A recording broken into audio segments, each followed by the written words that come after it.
Barabati stadium रे India England match बेले flood light विभ्राटर दृश्य देखी आज आम आउ एक अंतर्जातीय मैच रे विद्युत विभ्राटर एक सांघातिक चित्र देखा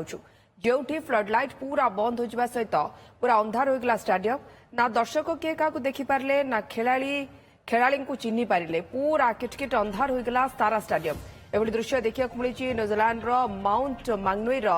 बे ओवाल स्टाडियम रे तेज न्यूजीलैंड पाकिस्तान तृतीय एक दिवसीय मैच बेले घटी घटना विलंब आरंभ हो 42 ओवर विशिष्ट मैच रे क्यूवी टीम विपक्ष में विजय पाकिस्तान को 21 बॉल रे दरकार थिला 47 रन 39 ओवर रे तृतीय बॉल पकाउथिले न्यूजीलैंड